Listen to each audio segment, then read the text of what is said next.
My own brothers died tragically as well, truth be told.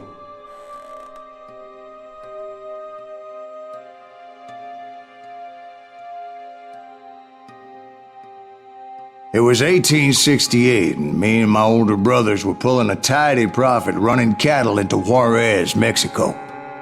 One night after my brothers retired for the evening, I found a little poker game in a cantina with a couple of cowboys. And I just couldn't lose. I even won an old Spanish coin that had to be 100 years old. Well, I was mighty pleased with myself the next morning as my brothers and I rode for Texas. But before we crossed the border, those cowboys caught up with us. It was Johnny Ringo, Roscoe Bob Bryant, and another asshole named Jim. They wanted their money back and everything else we had, including our lives, as those boys didn't want us coming for them later. Bob put that old Spanish coin in my mouth and said, "I won't have it said that I left you with nothing, boy." Well, those horses bolted, and there we hung as those bastards rode away. The branch finally snapped under the weight of the three of us, but being my older brothers were bigger and heavier, they were already dead. And right then I swore to myself that I would avenge them. Ringo you know about. But Bob eluded me, until I heard he was riding with the Wild Bunch.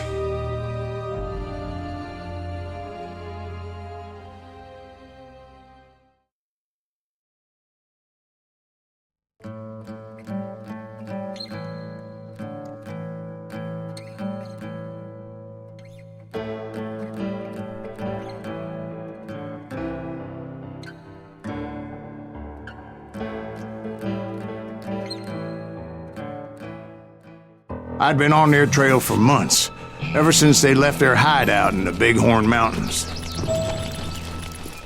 Led by Butch Cassidy, they were a loose association of outlaws who robbed banks and trains from Colorado to Montana.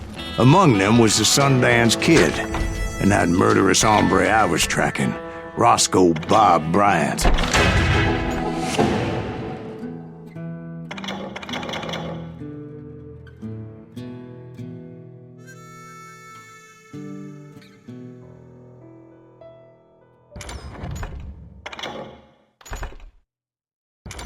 Were you a part of that giant Pinkerton posse after the Wild Bunch? No, boy. A circus like that would have slowed me down. Besides, I wanted Bryant all to myself. I'd heard about a large shipment of gold being transported to Wilcox, Wyoming on the Overland Flyer. I figured the Wild Bunch would likely hit such a treasure, and by God, I figured right.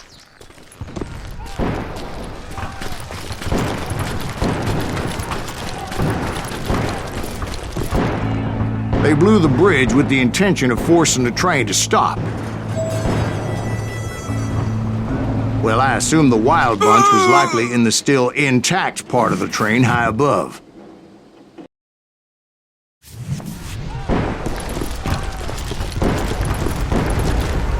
So I had no choice but to make my way up through the passenger cars dangling down. I was determined to make that sumbitch Bob pay for what he did to my brothers.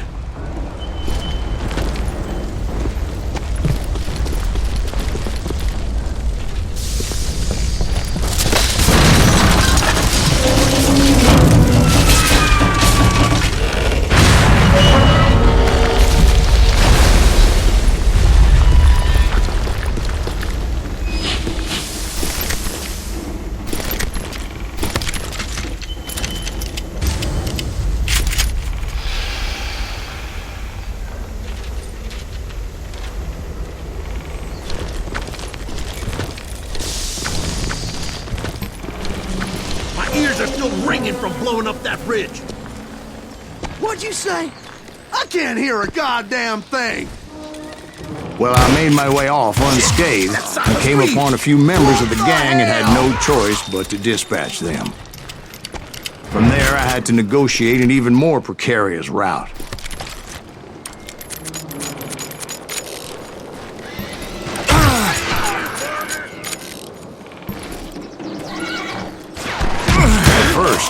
I would need to get my ass out of there.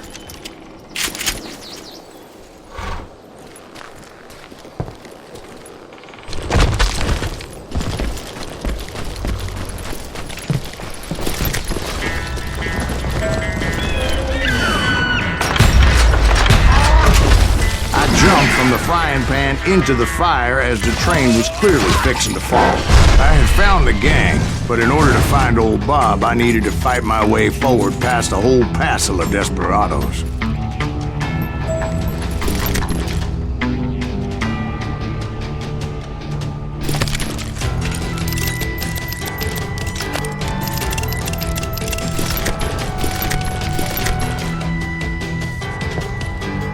Outside, inside, any way I could, I made my way towards my prey. God damn him!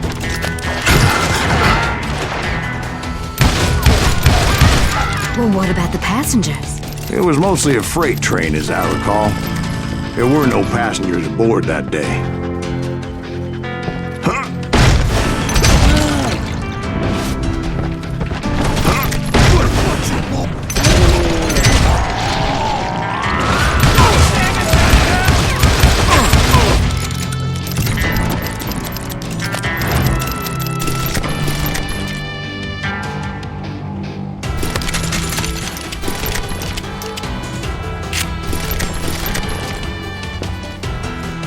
As I mentioned before, I am not fond of heights, but I was too busy dodging bullets to worry about falling to my death. Odds were I was likely to die that day anyway, so I was determined to take down as many of those bastards as I could.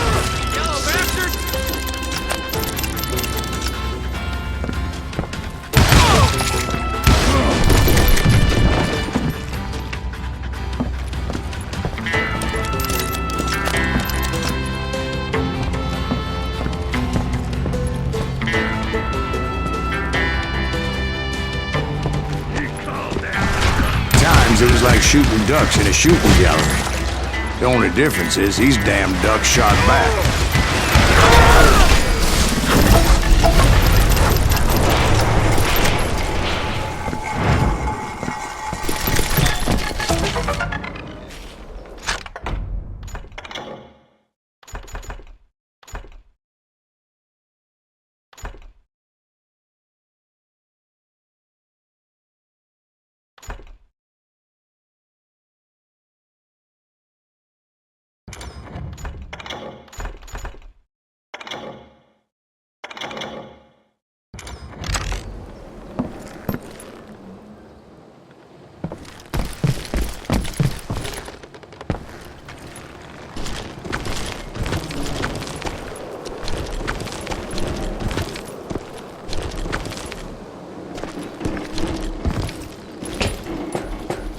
I kept hoping the law would show up and give me a hand. You mean like that giant Pinkerton posse that I read about?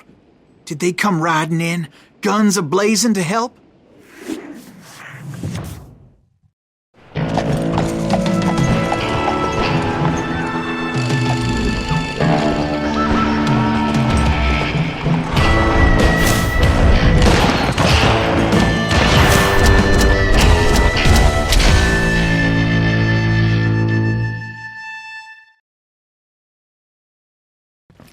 Help?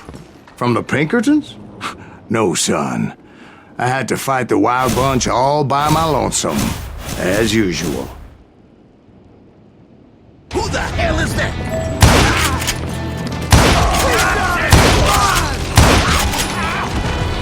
Take cover! Retreat! Retreat!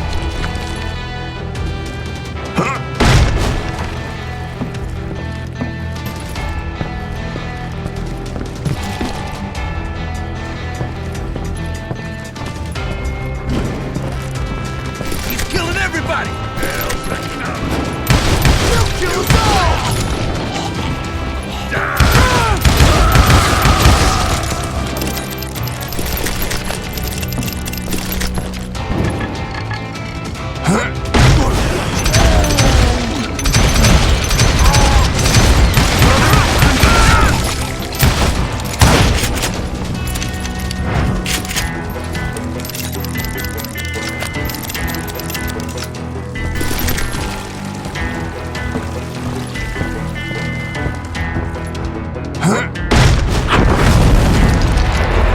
guess is those dime novels didn't portray this as it happened, did they?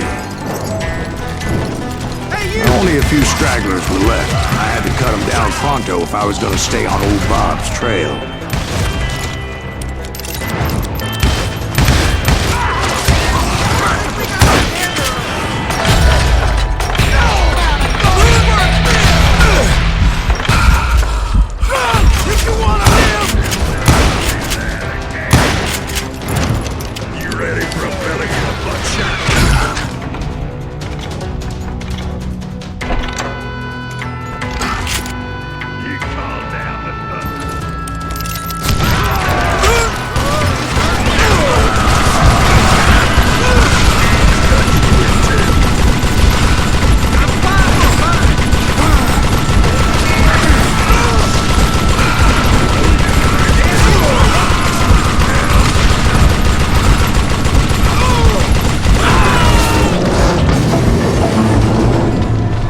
Once I silenced all those guns, I went searching for my nemesis, determined to finally have my justice. But the only survivor who welcomed me was George Flat-Nosed Curry. Who was he? The fastest gun in the gang.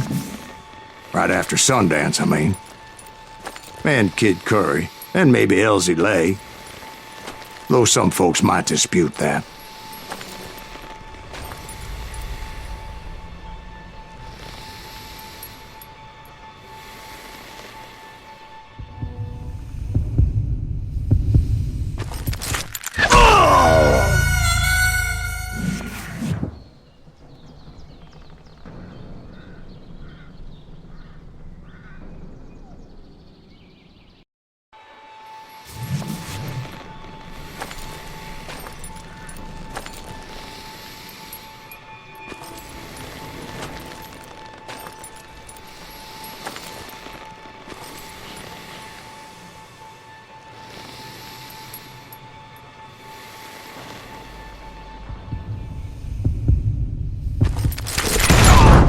On that very same day, Butch Cassidy and the Sundance Kid decided to leave the Wild Bunch behind and decamped for South America.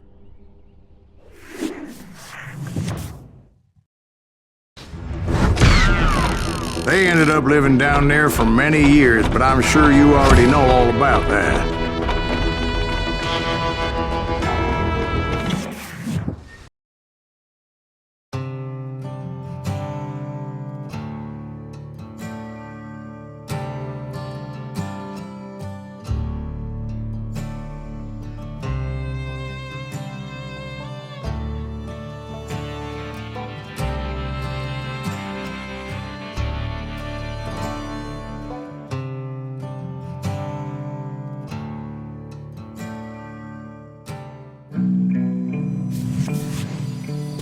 I tried to find Bob Bryant, but it was as if he'd disappeared. Sometime later, I heard the Wild Bunch was back together. Kid Curry escaped from jail, and now he was running the whole shebang. So I took to their trail, as I was still in pursuit of my brother's killer and hoped that he was back with him. That Kid Curry's kinda crazy, ain't he? Don't let him hear you saying that. Anyways, I tracked those boys to a camp right outside Parachute, Colorado.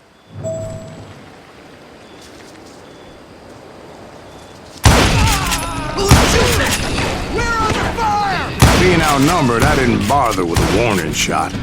I just started taking those bastards down.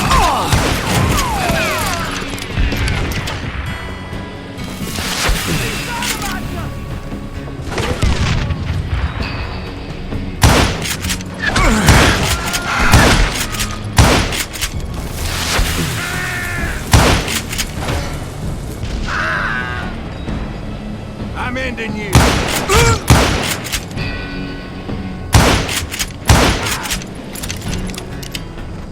Old Bob wasn't among them, and neither was Kid Curry. I could sense him close by, however, plotting something nasty. I just needed a clue as to their whereabouts.